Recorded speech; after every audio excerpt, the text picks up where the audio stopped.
Let's try this. What a pain. As I was saying, there's no way to monitor the audio when you're doing these lives, and so you just have to wait until you go live. And I have this fancy set of 32-bit float wireless microphones that are supposed to be really high speed, and when I try to use them, they almost always screw it up. So I might as well just forget it and just use the iPhone mic every time. Anyway, so this is a Ask Me Anything, and the reason I did that today is because there's just a lot to talk about on a lot of different subjects, and so I wanted to get in, just do an Ask Me Anything so I can talk about all the different things that there are to talk about. It's not raining. I'm in Boquete. It is kind of, it's kind of cloudy out there, as you can see, but it is an absolutely beautiful place up here. So if we go up here, I'll show you outside the window. It is stunning up here. And Connie and I came out here just to kind of get away. We're going to go camping. We're not camping yet. I wouldn't call this camping.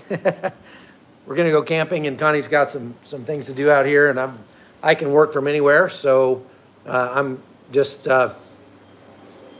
we're taking some time away, just Connie and I. Anyway, so let's get started. And we'll talk about can you hear me, babe? Okay. Let's talk about first Israel.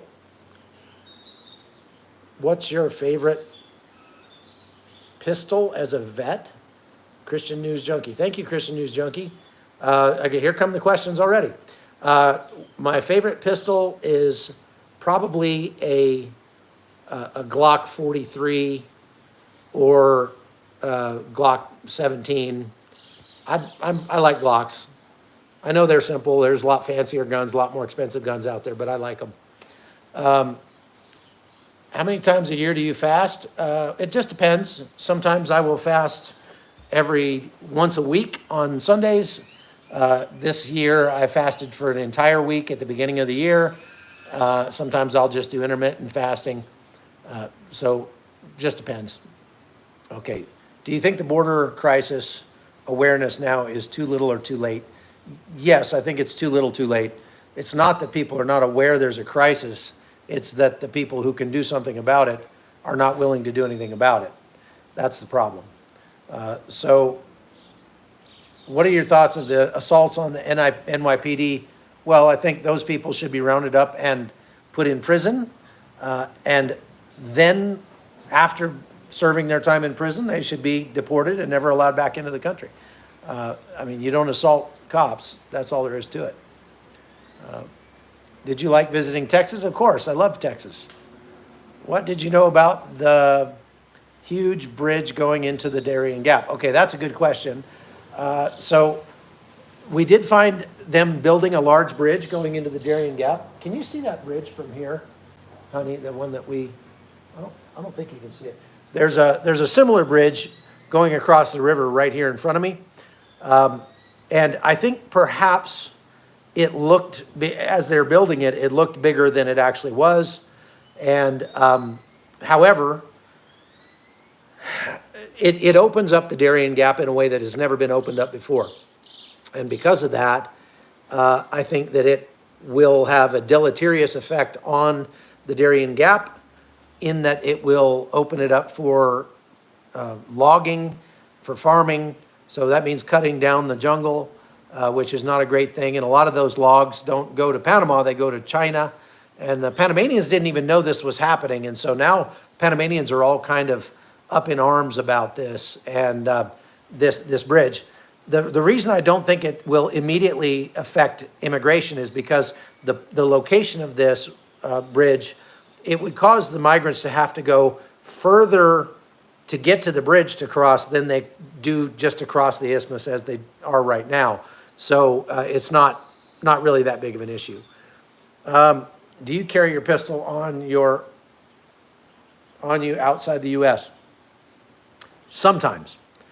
Sometimes I do. Here in Panama, I can. In Syria and Iraq, I can. Most places I go, I cannot carry a weapon, and so I don't. If I can, I usually do.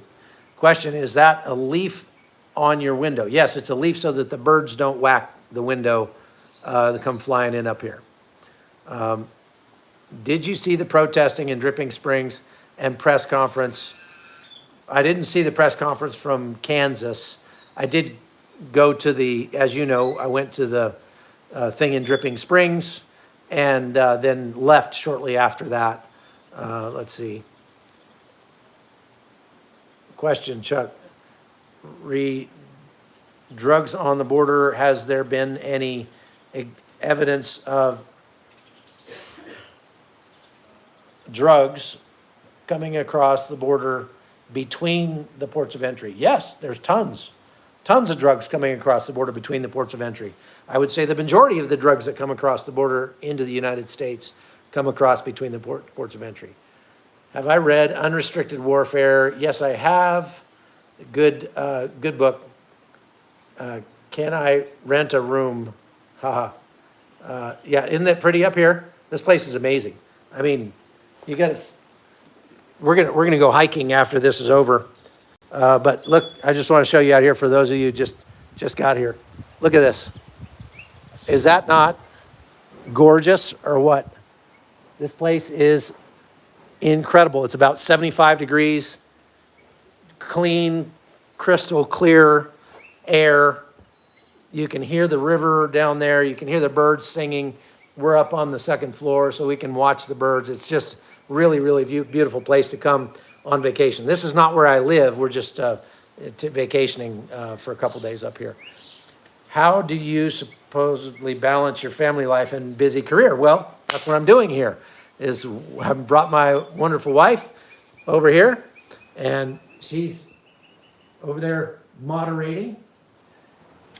And we are enjoying ourselves up here for a few days. I write it down. On my written goals every year is to take Connie away for a getaway now and then. And this is one of those weekends. Now, since I moved to Panama, I am an expatriate. Yes, that's right.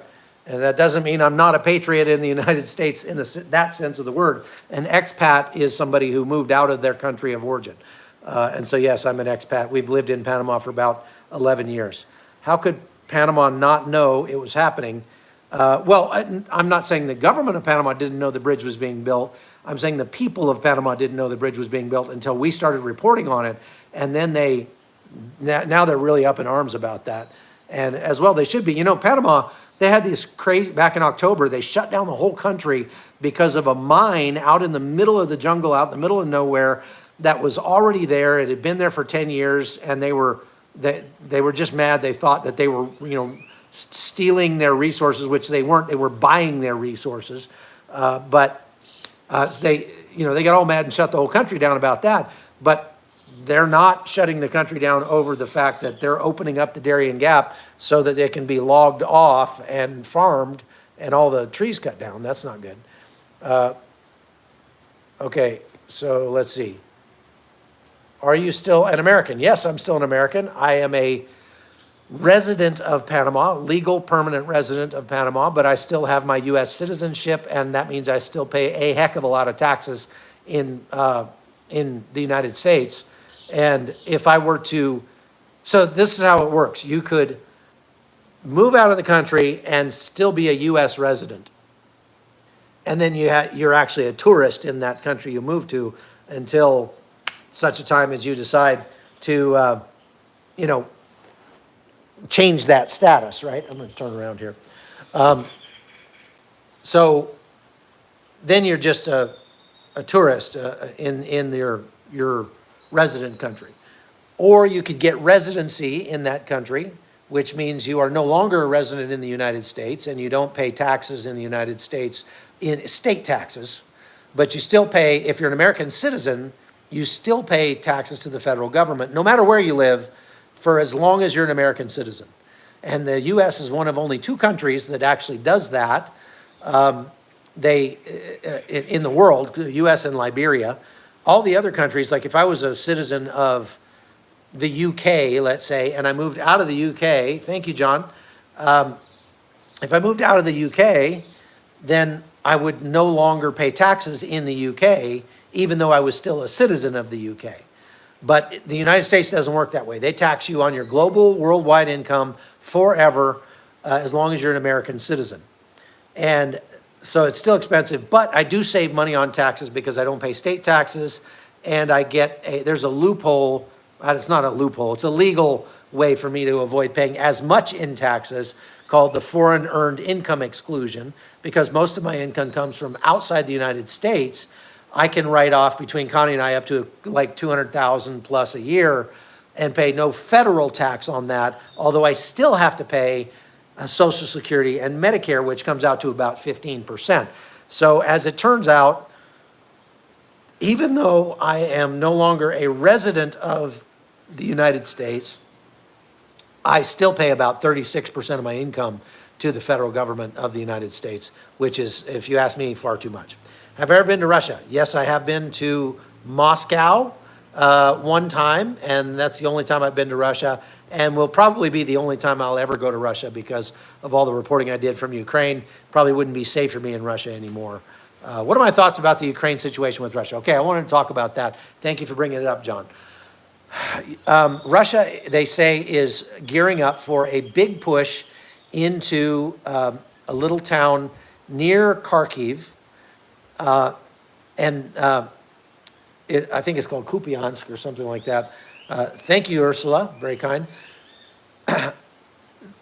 And they're acting like, I mean, if you read it in the news, it sounds like this is a massive, attack that's going to happen against Ukraine. Russia's putting together 500 tanks and 40,000 troops, and they're going to push into this major city, and they're going to take over. And it sounds like, when I read the articles about it, made it sound like they're going to, like, if they take this city, it's over, that Russia wins. Then I went and looked up that city, and it's actually a town of 26,000 people, or at least it was. Now there's about 2,600 people living there. Thank you very much, Stanley. That's very kind of you. I appreciate that. Yeah, it's not even if they succeed in taking this town just southeast of Kharkiv, it's not going to be that big a deal. It's going to be another Bakhmut. And by the way, Russia is still fighting in Bakhmut, meaning they've been fighting for a year and a half to try to nail down Bakhmut, which was another city of about 20,000 people that really wasn't worth anything to begin with. And they still have not completely locked down Bakhmut. Same thing with Avdiivka, another tiny town. They've lost ground in Orihyiv. Suffice it to say that the Russians have not gained any net ground in almost 2 years in Ukraine. And they've not gained any net ground in Ukraine at the cost of a couple 100,000 dead troops. That's not a good deal. And if they were able to scrape together 500 tanks for this upcoming, offensive, they have to be like T-55, T-62 tanks. 62 means it was made in 1962. I mean, it was invented in 1962. They started production that year. That's how old these tanks are. They're scraping together now tanks that are literally museum pieces, because all of the other tanks that Russia has have been destroyed or captured in Ukraine. They have very, very few. They started out with almost 10,000 tanks total. However, they only had about 6,000 tanks that were usable, because most of them had been sitting there in open, outside in the winter, rusting away, and were not even functional. they had like 6,400 tanks total at the beginning. They have lost thousands of tanks, and many of them have not just been destroyed, they've been captured by Ukraine and have been put back into service, repainted, and put back into service as Ukrainian tanks. So Ukraine is struggling. There's no question about that. Ukraine is having a very hard time. They're seeing the amount of aid that they're getting declining precipitously, and that puts them in a really tough place because they don't have the kind of ammunition that they need to go up against one-to-one against Russia. Russia had much more ammunition to begin with than Ukraine did, and many more troops to begin with than Ukraine did. But Ukraine has so far held their own. If Russia were to take, this tiny little town that they're going for southeast of Kharkiv, it's not going to make a huge difference in the overall battle. It's just not.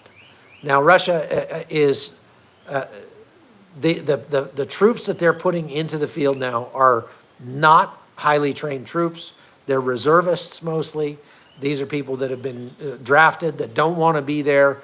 And if you study war at all, one of the things that you'll notice is that that motivation counts for a lot in terms of who wins. Now, just imagine, even though the Ukrainian troops are very tired, they're wiped out, they're worn out, they're demoralized because they've just, it feels like this is going to go on forever. They've put their lives on hold for almost 3 years, and they're not seeing a lot of victory in terms of taking back a lot of ground. They are striking the Russians. They are hurting the Russians. They're making it very costly for the Russians, but that doesn't translate into regaining a lot of lost ground for the Ukrainians. And so the Ukrainians are very tired. They're very demoralized because they feel like the world is forgetting about them. But it's still their country. And so when it comes to gauging the level of motivation, the morale level between the Russians and the Ukrainians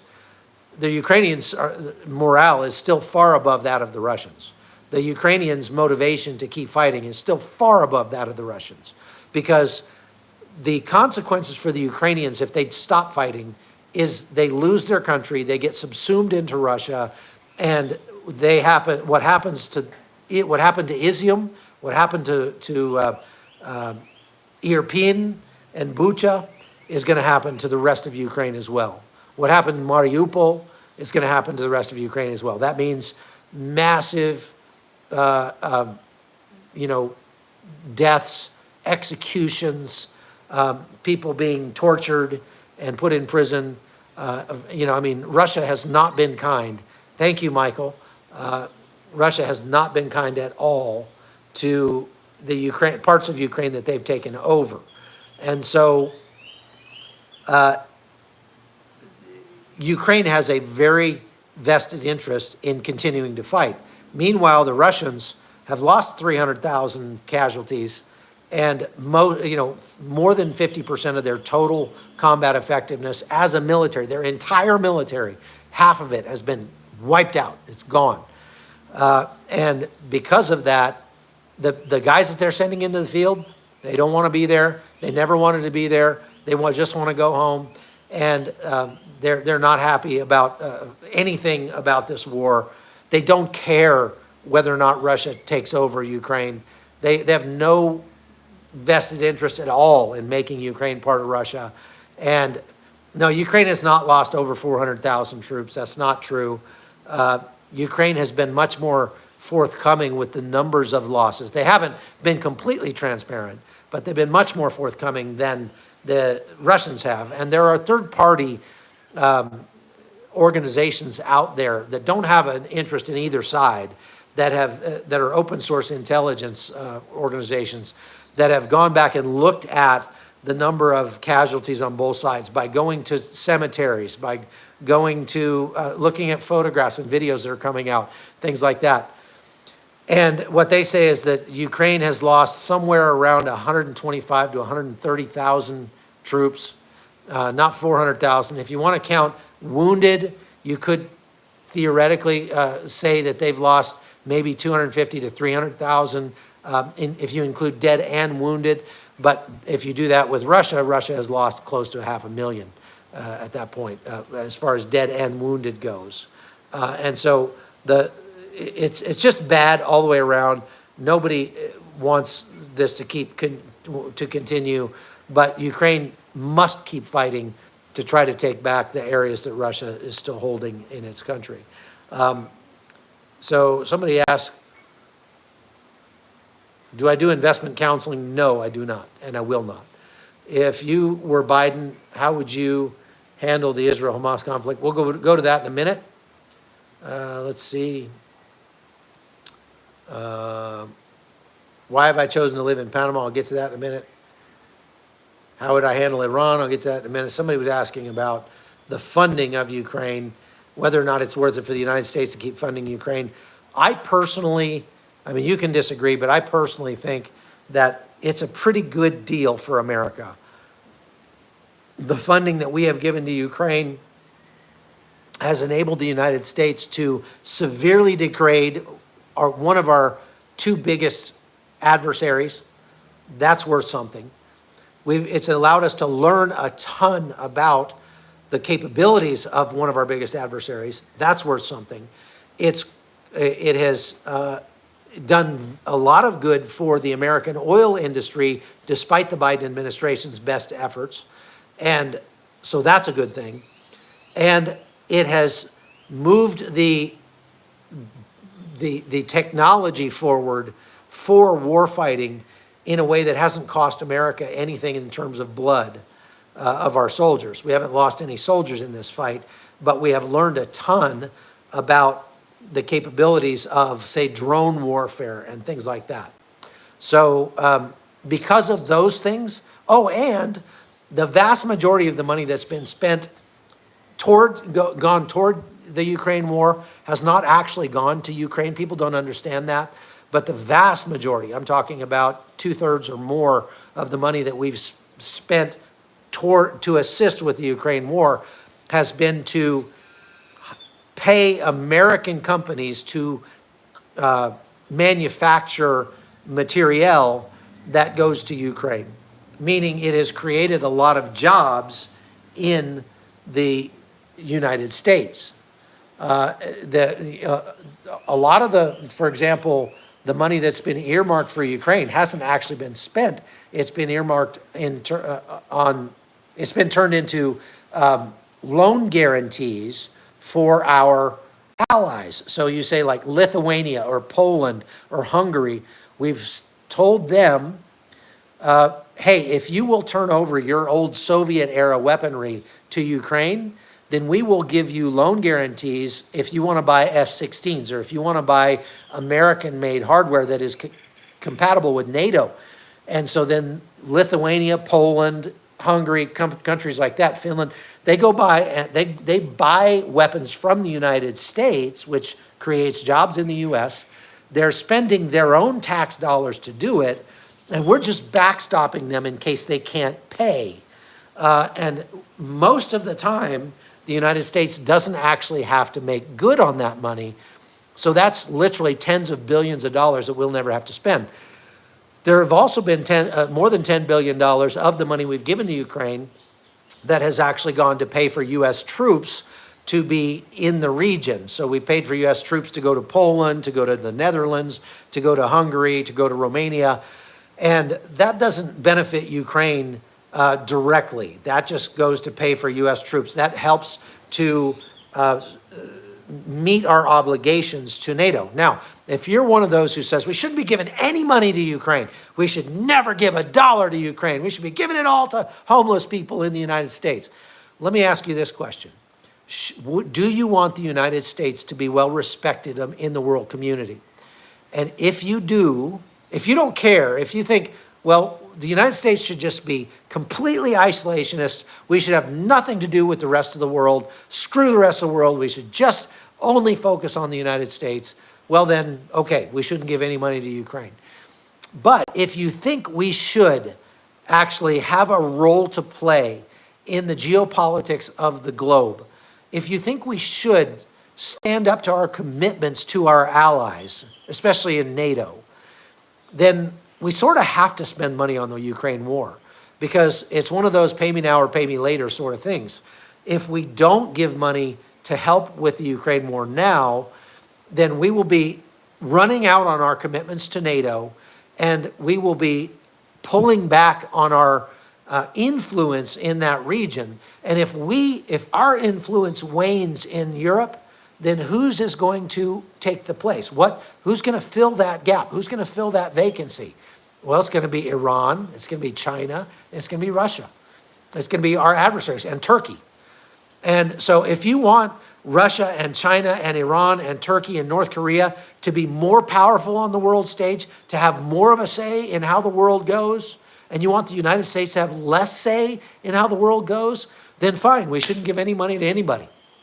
But if you care about, if you think the United States should have some role to play in global geopolitics, then we sort of need to spend this money. And yes, there are homeless people in the United States. Do you think we should, okay, so somebody says here, no more money to Ukraine, period.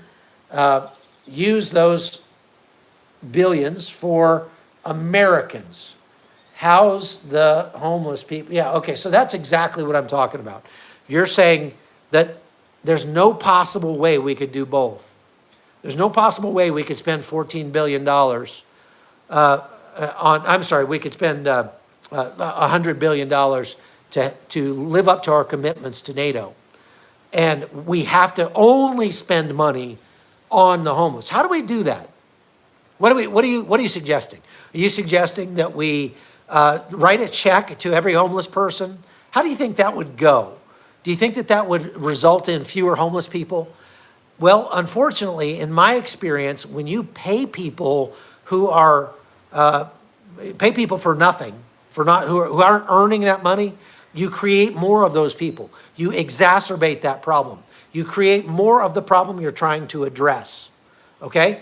If you're saying, no, we should spend it on programs to help those people, guess what? We already have programs to help those people, and very often it doesn't help those people. What kind of programs are you talking about? Let's go to San Francisco. When you go to San Francisco literally has food trucks with gourmet chefs that drive around and give food away, gourmet meals away to the homeless. How has that helped the homeless problem in San Francisco? Oh, guess what? The homeless problem is out of control in San Francisco. People are busing themselves in from all over the United States to get that free stuff that the city of San Francisco offers. So you know what? Giving them money doesn't help. So if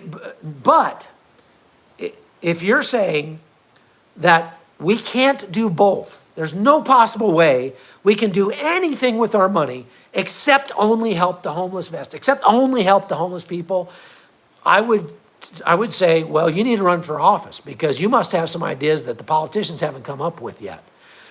However, as I was reporting last week when I was in Texas, the migrant crisis into the United States, according to the Republican Party, the government has done studies. They're saying it's costing between $450 and $500 billion since Joe Biden took office in 3 years. $500 billion, $500 billion that we've had to spend in additional services for these migrants, for their health care, for their education, for increased police presence, for housing, for all kinds of stuff. They're going to spend $1.6 billion this year on migrants that aren't even here yet, that just to help them get here, to pay for their travel, okay? So if you're worried about $100 billion to Ukraine, you ought to be absolutely setting your hair on fire about the $500 billion we've spent on people who aren't even citizens of the United States, that have come here illegally, that we're paying to be here, okay? I'm making the case that we can have programs, and we do have programs, and that we can have programs to help the homeless, and we can fulfill our commitments to our allies. If you want America to have zero allies around the globe, just keep doing what you're advocating, which is not spending a dime on global geopolitics, on the United States, because that is how the United States has a say in what happens around the world, is that we spend money helping people around the world, supporting causes that we believe in around the world. If you think we shouldn't spend a dime on that, well, what you're advocating for is exactly what happened that led the United States into World War I and then into World War II. Those isolationist policies have been proven not to work, and I would highly disagree with you on that. Now, we can disagree on the amount, we can disagree on how the money is spent, but I am saying that the United States should live up to its commitments to its allies. Otherwise, we are literally making a giant vacuum into which our enemies can flood, and our enemies will be the ones setting the agenda for the globe for the next generation. Okay, are American migrants running low, as Biden stated? Munitions running low. Sorry, are American munitions running low? The United States has a gigantic backlog of munitions going all the way back to the 1970s and 80s. And they're typically held in places like Tonopah, Nevada, in underground bunkers. And they are, those munitions, they go bad, and we literally put them in a giant hole and blow them up. Instead of doing that, we've been giving them to Ukraine for the past few years. We are now starting to run out of those old munitions that we were probably going to have to destroy, and we're getting into the munitions that we would keep in case we get into an actual shooting war. The thing about that is the United States is very unlikely to get into an actual shooting war anytime soon, and we are giving those munitions to Ukraine and to Israel faster than we can make them, and we should be ramping up our ability to make them, and indeed we are. We should also be pressuring Israel and Ukraine into making their own, and we are also doing that, and they are making their own. The Ukrainians have, just in the last couple of months, made more than 5,000 kamikaze drones that they are putting into the battlefield against Russia in a way that will blow your mind. They have the swarm technology that was developed by the Ukrainians in conjunction with some people from the CIA that I know and have made friends with and have talked to on a fairly regular basis. And they can send out 100 or more of these drones at a time in a larger, like, aircraft, unmanned aircraft or manned aircraft. This aircraft flies very high over the battlefield. It's got a cassette in the back of the aircraft that has stacked in it a bunch of these drones with essentially a mortar round, a very, very cheaply produced mortar round that slides into this one-way attack drone. Those mortar rounds can cost as little as like $15. I mean, some of them are very, very cheap to make. Each one of these drones is pre-programmed ahead of time for a specific target. The aircraft flies over the battlefield and kicks these drones out the back. The drones then activate once they're in the air, and they spread out and they go and blow up a whole bunch of different, like 100 different targets all at once. It's absolutely amazing. And this is technology that was developed in Ukraine, mostly by Ukrainians, that the United States is definitely making use of, is going to benefit from what the Ukrainians have developed in Ukraine. And that's been very helpful to the United States. And if you had gone back 5 years and told the Pentagon that they could spend $10 billion and get this kind of technology, they would have wrote that check all day long, folks, all day long. Were you able to speak with Chinese men when in the Darien Gap? Yes, I was, Oma. I was able to talk to quite a few Chinese men when I was in Canaan Membrillo. Many of them, of course, a lot of them don't speak very good English, so it was a very short, kind of truncated conversation. But what I noticed was these guys had just got out of the jungle. They were taking their clothes off and taking showers and stuff out there. And they were covered with tattoos. They had snake head tattoos. They had dragon tattoos, which are like gang symbols in China, which told me these are not good people. And typically those guys didn't want to talk to me very much. It was only the families and a few people who spoke some English that wanted to talk. Actually, surprisingly, the Afghans, there were a group of 40 Afghan people that I talked to, and almost all of them spoke very good English. They were not former translators. They were too young for that, but they had grown up with the United States there, and so their schools had been teaching them English, and those guys actually spoke pretty good English.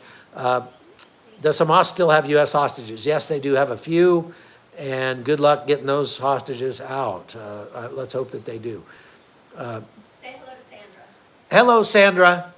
Connie, what? She's watching today. Oh, Sandra. Thank you, Sandra. I appreciate you watching today. Everybody is not, people are, so Colonel McGregor and Scott Ritter and guys like that are saying we're completely out of ammunition, and there's no proof of that.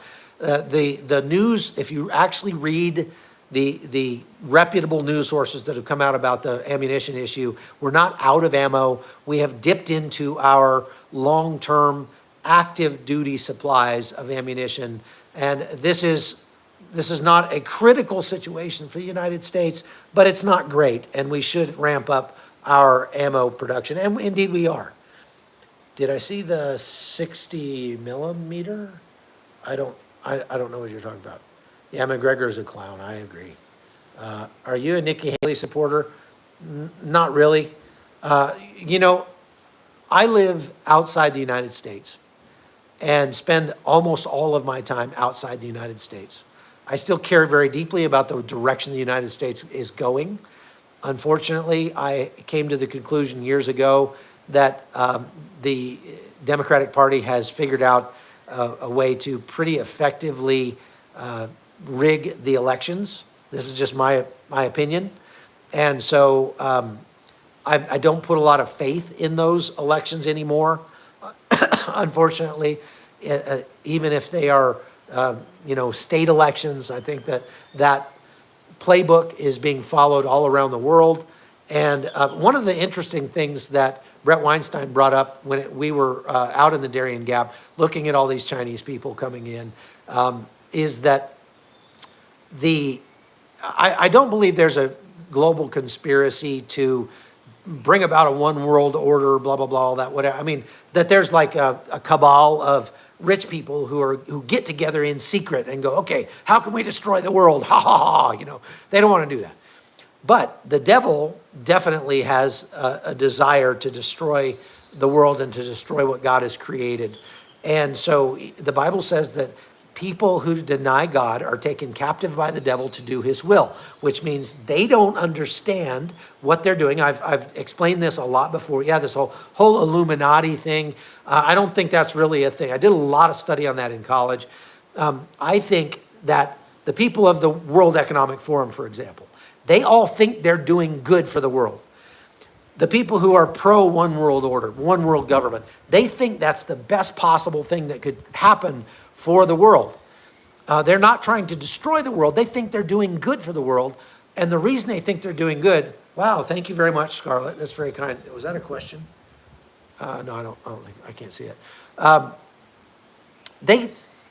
In the book of Romans, it says that when people deny God, he gives them over to a depraved mind to do what ought not be done. And what that means is that they think good things are bad and bad things are good. That's why you see people that, and again, you want to know if something is good or evil? Just ask yourself, is that thing, whatever it is I'm looking at, is it pointed toward good or is it pointed toward life or pointed toward death? If it points to life and flourishing, then it's a good thing. If it points to death and misery, then it's a bad thing. And virtually everything that these people who support the World Economic Forum, virtually everything that they push for aims at death. So you look at abortion, you look at euthanasia, you look at assisted suicide, You look at gay rights. I mean, how does gay rights point to death? Well, gay people don't have babies. So there's no more life coming out of that. They cannot create, right? And so everything that they're on about points to death. They literally come out and say, as if they're doing something good for the world, we need to reduce the world population to 500 million or less. Okay? Thank you, Lynn. That's very kind. Yeah, thank you. Thank you so much. So, yeah, you will own nothing and you'll like it, right? And so they want you to have less and to be happy with it, right? They want you to not have children. They want to make it too expensive to have babies. The raising taxes, one of the reasons they do that is that the higher taxes go, the lower the birth rate goes. And they have been so successful at it. I mean, most countries in the civilized world now are not at a replacement level in terms of birth rate. And that is the number one problem on planet Earth right now, is that we are not reproducing ourselves in sufficient numbers. Now, this is something that I think Christians could look at and say, here's an opportunity. Because liberals, by and large, don't reproduce. So I'm going to go out and have as many kids as I possibly can. I'm going to homeschool them so the liberals can't get their tentacles into those kids. And I'm going to make good, solid, productive members of society out of those kids. And we're going to take back this world for Jesus. That is the neonatalist view of the world, but it's one that I think would be a great idea. Were the Afghans hostile to you? And your questions, no. The Afghans I talked to out in the jungle were very friendly when they found I was from the United States. They couldn't wait to get to the United States. They were so excited to be going to the United States. And even the women, they even had some women with them that I was really surprised about. And those women had taken off the burqa. They were hair uncovered, talking directly to a man. You never see that in Afghanistan. I saw these women and I was like, wait, you're from Afghanistan? I don't think I've ever seen an actual woman in Afghanistan with her hair uncovered, except for in Panjshir province, which never allowed the Taliban in. There's one province in northern Afghanistan that it's almost like Mordor, and they have a gateway that's just one road in where nobody else can get in except for through that one roadway, and they never allowed the Taliban into that area, and that's the only place you'll ever see women with their hair uncovered inside Afghanistan. But these women in the Darien Gap, they had taken all that stuff off, and they were beautiful women. I couldn't believe it. So, yeah, they were looking for freedom. The only problem is, they were like, why did the Americans leave us and not save our country? And I'm like, why did you leave your country and not save your country? You're a perfectly capable military-age male. You should have had the courage to go to war and fight for your country, not expect America to do it, right? All right. Let's see. Let's go back. How do you feel about it? All 18-year-olds go into the military. No harms were at learn how. When it's not in all caps, it's really hard for me to read. Learn how to. Okay. Say what, babe? Lighten it up. Light. What? It's getting heavy. Lighten it up. Oh, okay. All right. So, the better people live, the less kids they have. Replacement level, most times, studies I have seen show, how can the WEF not know this? What do you mean? The WEF doesn't want people to have babies. That's the whole point. If you just listen to some of their speeches, they come right out and say it. The people that speak at the WEF, go listen to their TED Talks. Bill Gates has talked about it. He says that the maximum sustainable amount of people on planet Earth is 500 million. That means we have to get rid of 7.5 billion people. That doesn't mean that he is advocating for murdering those people necessarily. It just means that he's saying that through abortion, birth control, euthanasia, assisted suicide, and gay rights and things like that, we will eventually reduce the population of the world to 500 million people, and that will be all that we'll need to be sustainable and using AI to do everything else that can't, be done by, that used to be done by people. Thoughts on the train derailment in Palestine, Ohio? I think it was a cover-up. I think the government did not want, it was cover-up in that the U.S. federal government knew it would not look good for the Biden administration, and so they are, they're not going to talk about it. And I guess they're just now getting to the point where they are talking about it finally, but too little, too late. What do you make of the journalist imprisoned in Ukraine because he reported against the government? Wasn't that criminal? Okay, let me just say what I know about that and what I can speak about from personal knowledge. I met that journalist at the beginning of the war. That journalist was in Ukraine openly advocating for Ukraine to lose the war. He was walking down the street, making fun of Ukrainians, completely calling out Ukrainians, saying that they were terrible and blah, blah, blah, whatever. Okay, that's kind of rude, and you could at least have been maybe not as inflammatory about, because I have criticized Ukraine from time to time when they do things that are obviously wrong. Like there was some videos going around of Ukrainian soldiers shooting Russian prisoners. Obviously wrong. I called out Ukraine for that, and to its credit, Ukraine actually prosecuted those guys and put them in jail. So they did the right thing. And they didn't come after me for saying something negative about Ukraine. So you cannot make the leap from Ukraine imprisoned this kid who was very flagrantly, he was being very caustic about it and was reporting not just about what was going on in Ukraine, but very pro-Russian in his reporting, and consistently pro-Russian. Was repeating a lot of things that were straight up Russian propaganda that were not true.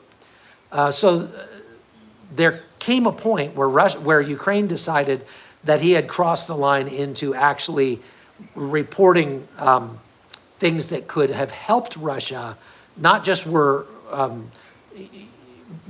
negative against Ukraine, but could have actually helped Russia win the war. So, for example, when a missile came in and struck a building, there's always an embargo on the reporting of that strike for 24 hours. Like, you can't show video of the strike within 24 hours of the strike happening, because we don't want to give Russia the ability to adjust fire. If they were aiming at something in specific and they hit this apartment building over here, we don't want them to be able to look at the video and go, oh, they struck this apartment building, we just need to adjust left 300 meters and then we'll strike the thing we wanted to hit.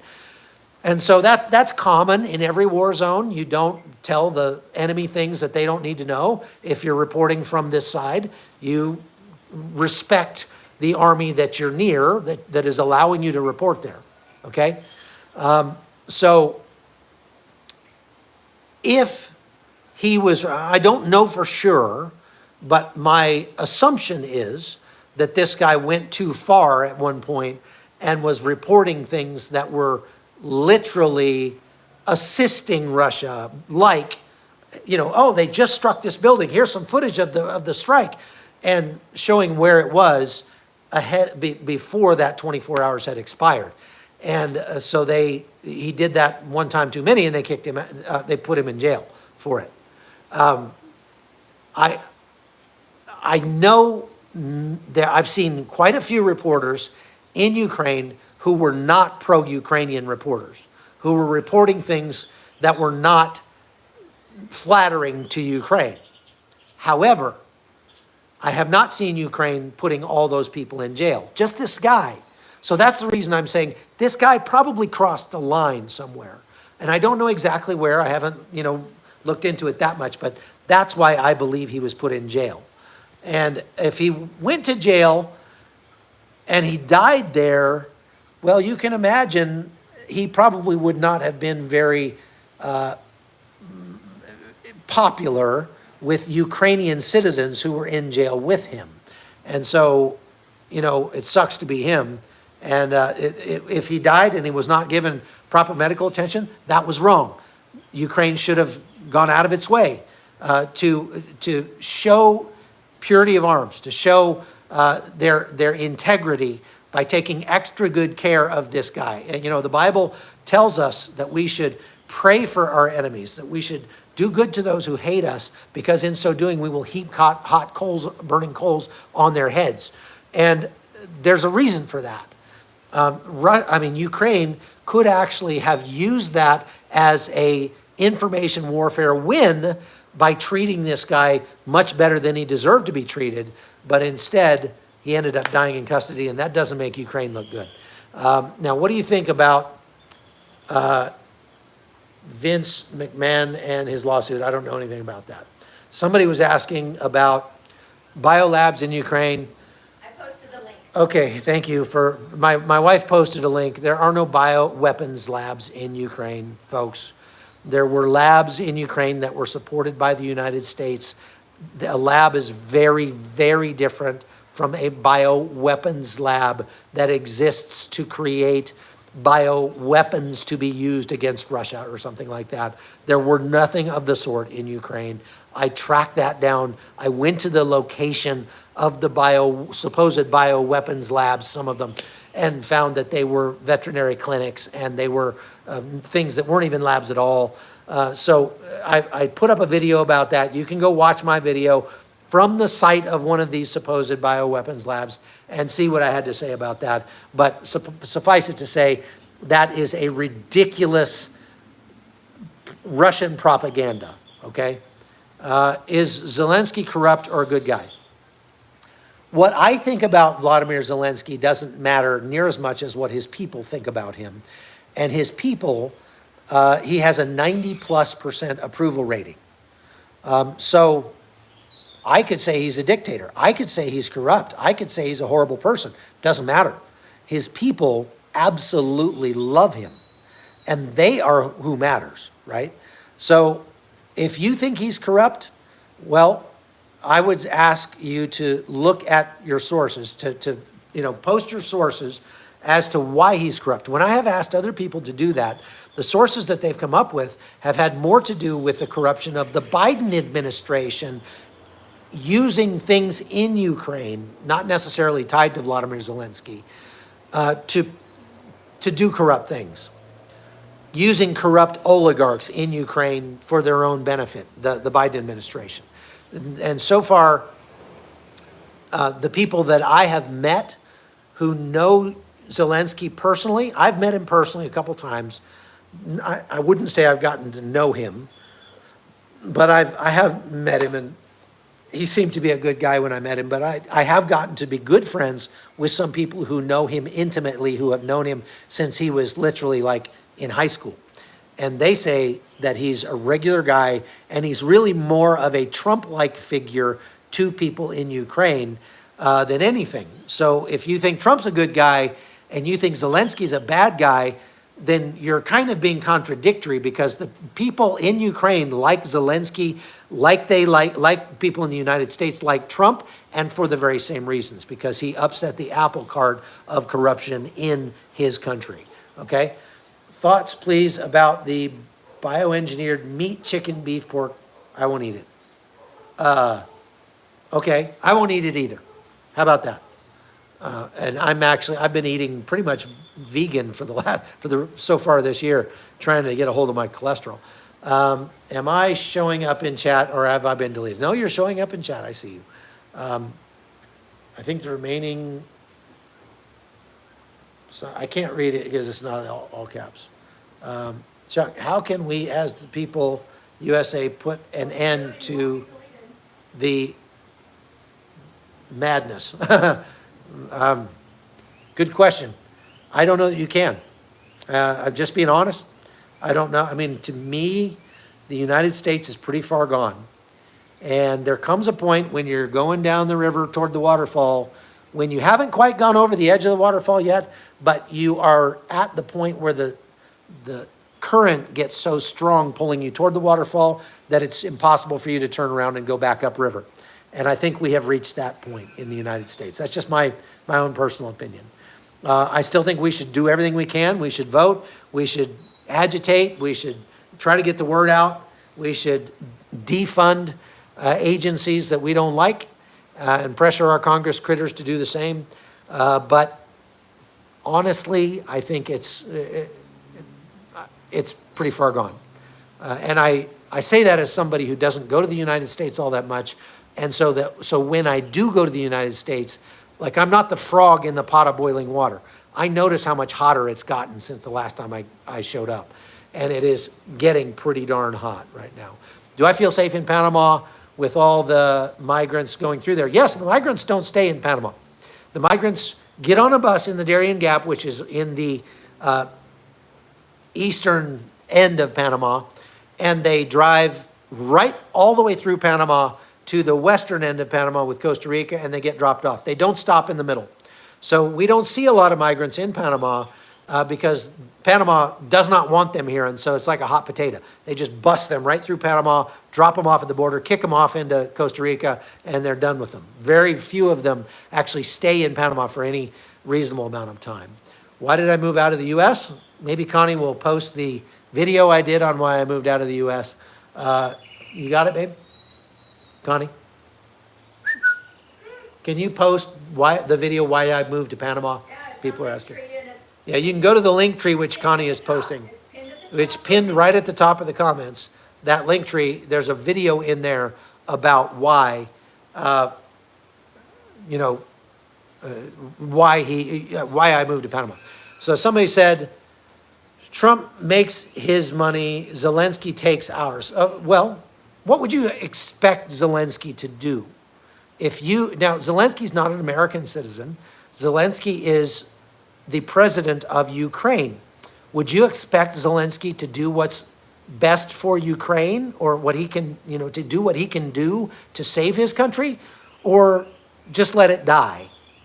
Well, he was given that opportunity at the beginning. He was given the opportunity to abdicate and to get on a plane that the United States provided and get out of there.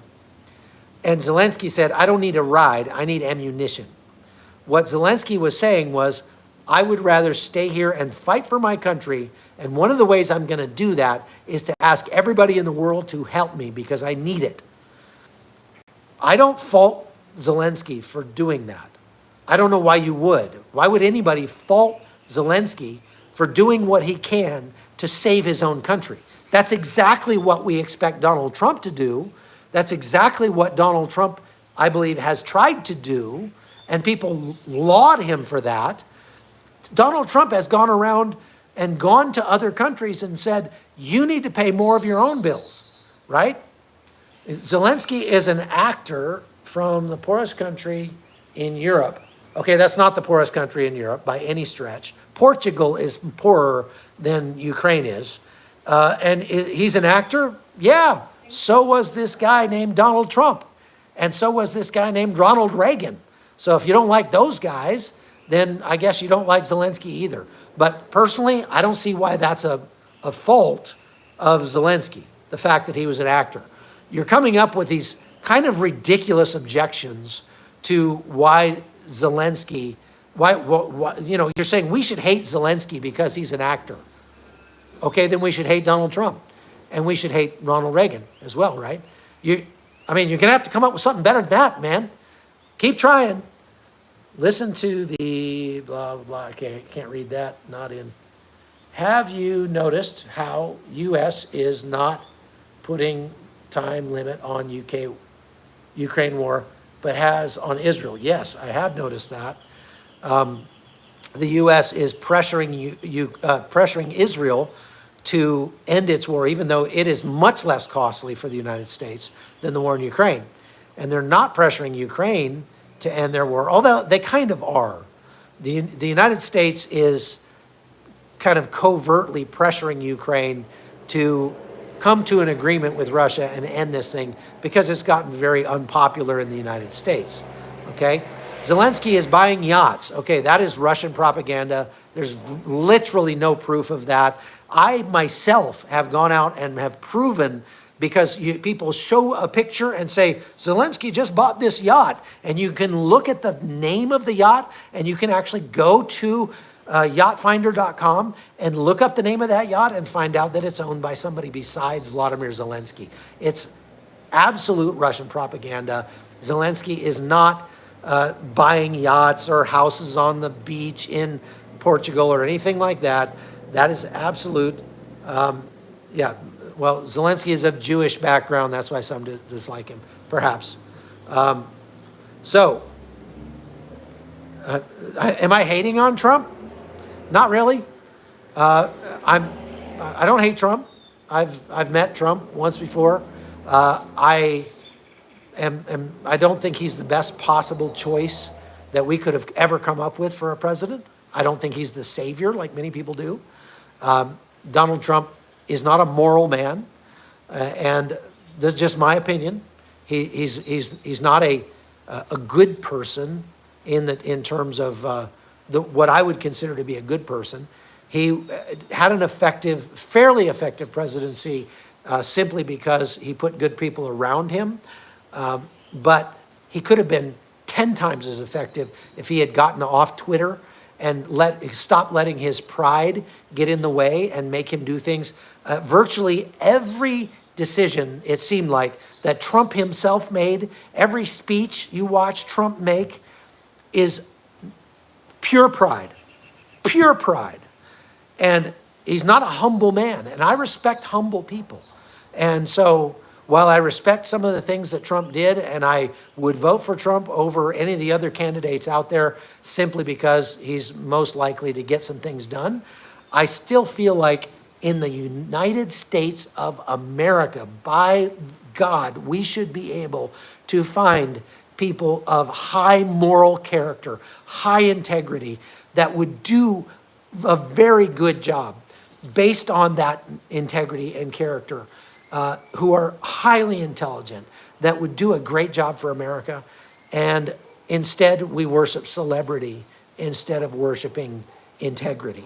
And I think that's the problem. And so the problem is not with Donald Trump. The problem is with us, the American people. We celebrate celebrity much more than we do integrity. And that's just my 2 cents on that, okay? But I understand that politics is a dirty, dirty game, and very few people of super high integrity would take the job. And so we're stuck with who we're stuck with, and we're voting for the lesser of two evils. Always, always, always, okay? Do you have a guess also who Trump will choose for his VP? No, don't think so. I have no idea. Don't really care. Because I really don't think he can win. If you think he's a good man, you have a different, I'm not saying he's a terrible man. I'm just saying that we could find better men. That's what I'm saying, okay? I think we could find men of higher integrity. I highly respect Trump for the sacrifice that he made. It cost him dearly to become president, to run for president. He spent a vast amount of his own fortune. But I think if he hadn't spent a vast amount of his own fortune in the original primaries, buying out everybody else, he would have never become president. And so he essentially bought his way to the front of the line and got himself the nomination by spending his own millions and millions of dollars, where the other candidates didn't have those millions. Because you understand that the primary is is a whole field of Republicans competing for donor dollars. And the one who makes the best case should be able to garner the most donor dollars and therefore become the Republican candidate. Trump short-circuited that whole thing. He just bought his way to the front of the line in the original primaries and therefore became the president because he became the nominee and you got to vote for your team, right? That's how it works. And anyway, so that's enough. We were not better off. We were better off under Trump than Obama, without a doubt. Obama was one of the worst presidents that could have ever been inflicted on the United States, probably even worse, or at least more nefarious than Joe Biden. And why am I talking about politics? I hate politics. I want to talk about people that are hurting around the world.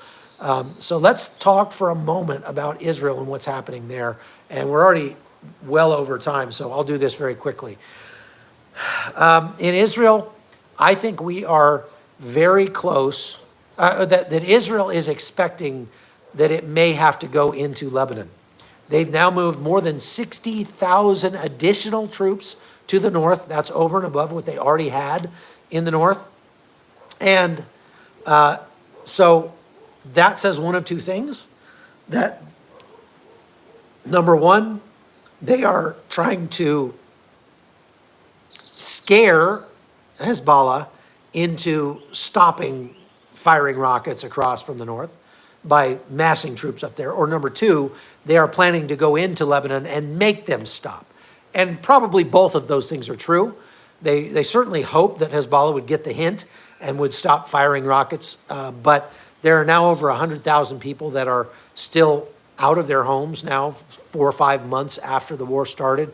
And those people desperately want to go home. And they're not going to be able to go home unless Hezbollah stops firing rockets across the border. I would put, if I had to put money on it, I would say that before this is over, there will be a presence, an Israeli presence on the ground inside Lebanon to militarily put a stop to the rockets coming across the border into Israel. I would put dimes to dollars against that because I just think that that's really the only way that they can make them stop. Now, the amount of rockets coming across, hey, thank you very much, MM. That's very kind of you. Really appreciate those, by the way. That's really encouraging to me, especially as people, you get so many people on here that are just, vehemently disagreeing with me. It really is nice when people literally put their money where their mouth is and say, I want to support you, Chuck. So you can do that by going to chuckholton.com, that locals page over there. We're almost at 700 supporters over there, which is, I never thought I would get to that. That's amazing. Thank you very much to all of you who are not just subscribers, but actually supporters over there. I really appreciate it. And I really appreciate everybody who subscribes, whether or not you give money, because it says something to me when you go and sign up at chuckholton.locals.com. Connie, you're giving away my Gmail address. That's not the, babe? That, What? you gave away my Gmail address. That's not the chuckholton.locals.com. Oh, That's, okay. although that Gmail address does work. So go to Oh, yeah, just chuckholton.com. chuckholton.com, which goes to chuckholton.locals.com. You can go to either one. But the people, you can go there and can subscribe for free and not have to pay anything and get access to all kinds of stuff. But the supporters I really appreciate. And we've got almost 10,000 people subscribed over there. That's mind-boggling to me. It's great. So thank you very much for the people that are going over there. And I have no problem. I'm not asking you to go and support me and spend money on it. I mean, look, I just am saying that it is very encouraging. Okay? That's all I'm getting at. So, yeah, I've always been given my email address out. That's fine.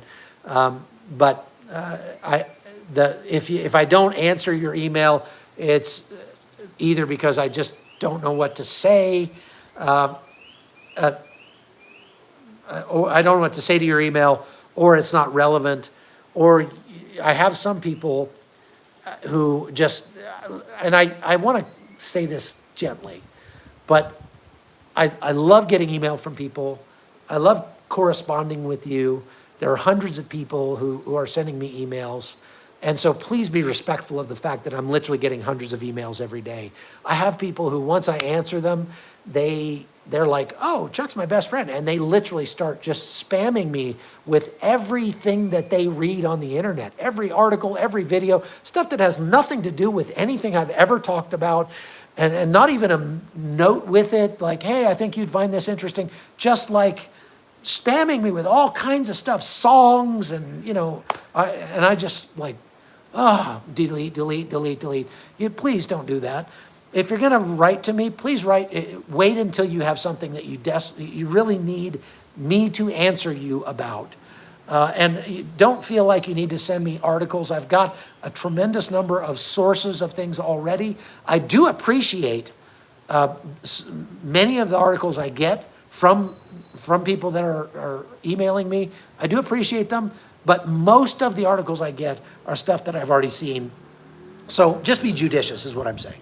And I appreciate, thank you very much.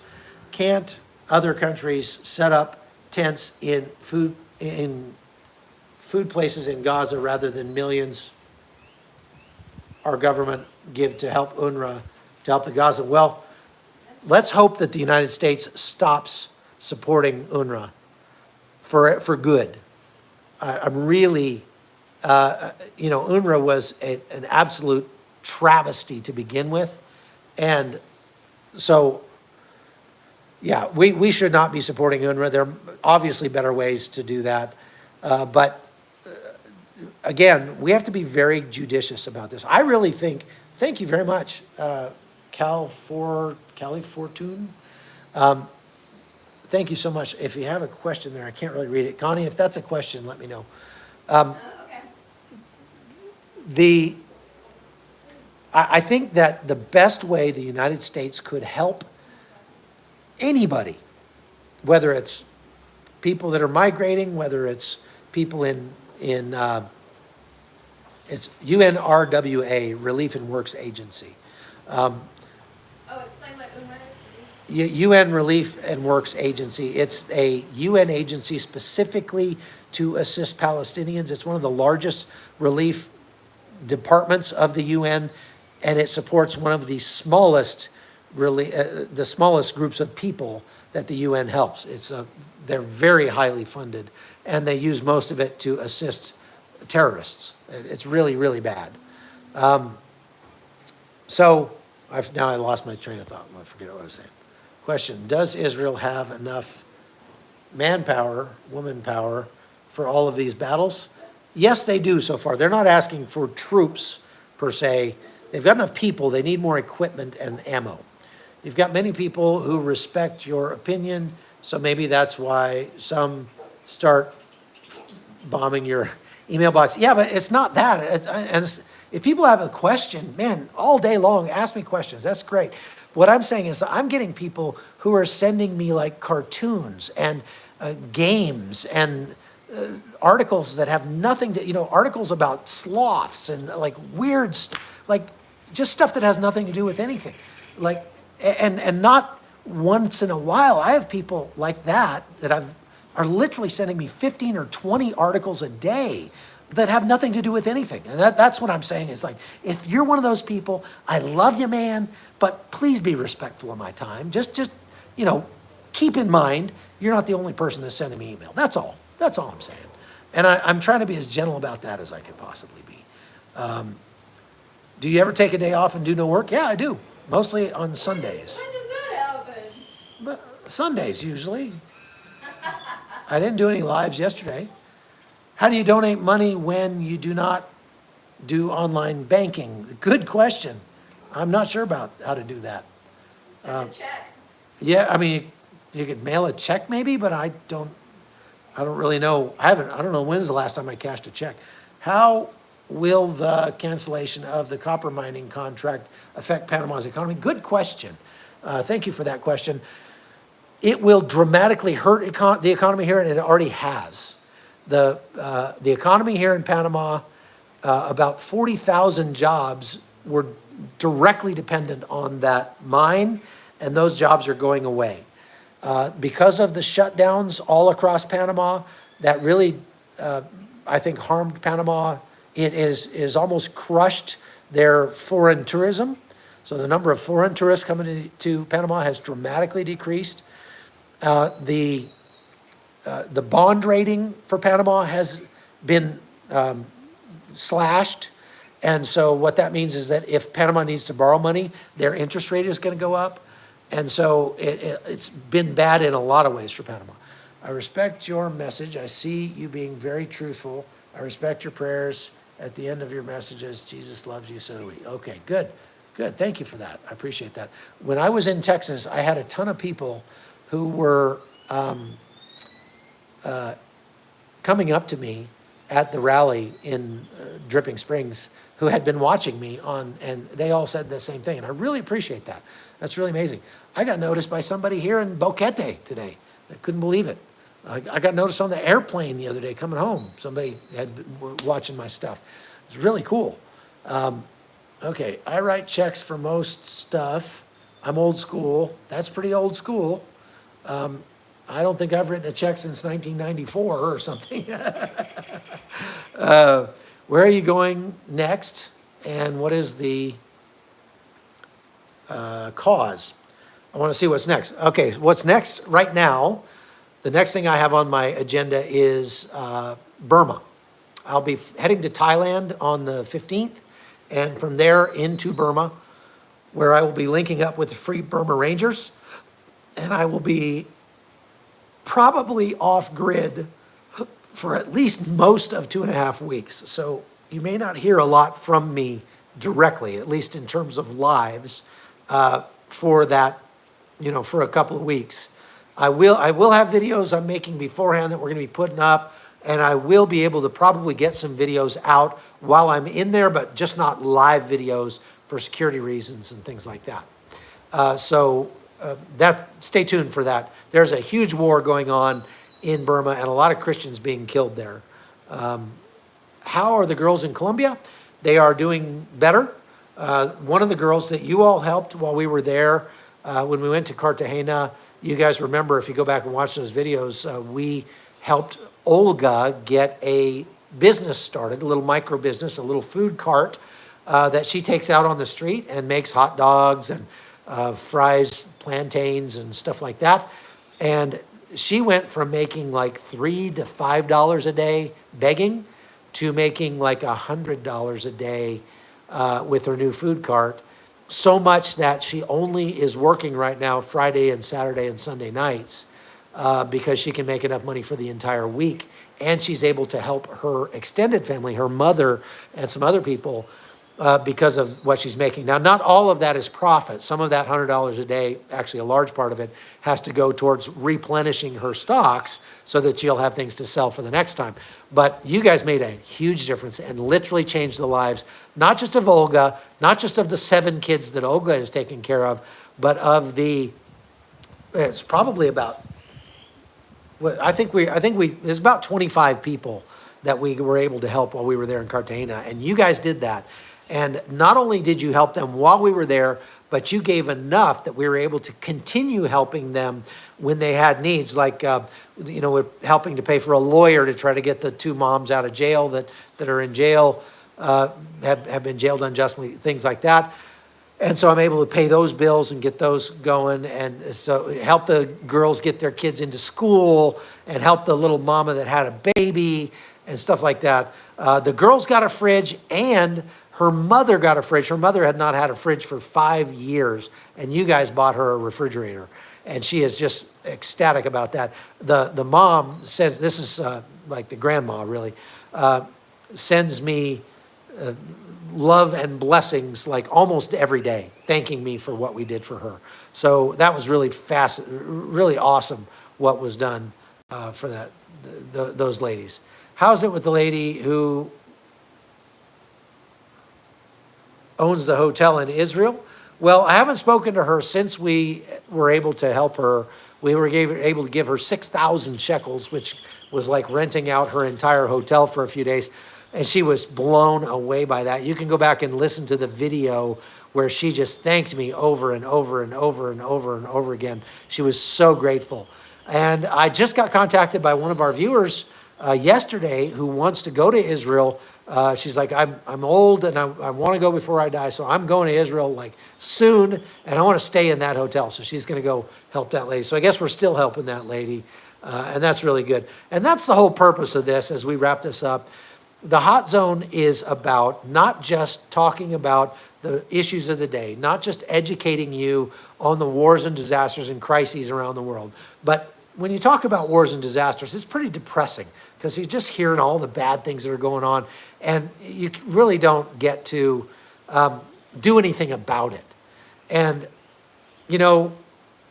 this is a way that you can actually do something about it.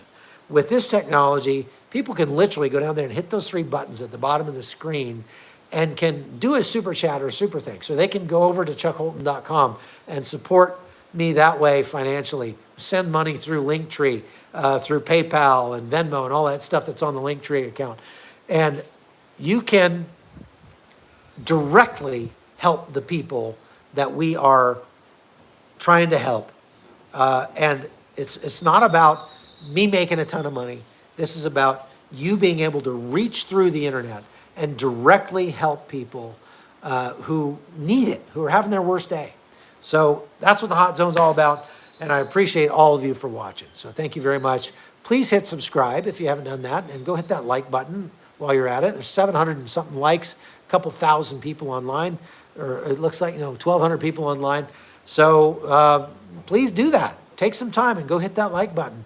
And I really appreciate it. One more time, for those of you who didn't join at the beginning, I want to show you how beautiful it is here in Boquete, up in the mountains of Panama. This place is heaven on earth. It is incredible out here. And the reason I'm going to sign off right now is I'm going to take Connie hiking right up there. We're going to go for a little walk. And everybody say thank you to Connie. She's been smashing the trolls for the whole time. We've been sitting here. So we really appreciate you. Thank you very much for everything you do and for being online with us. We'll see you again next time here on the Hot Zone. Bye-bye.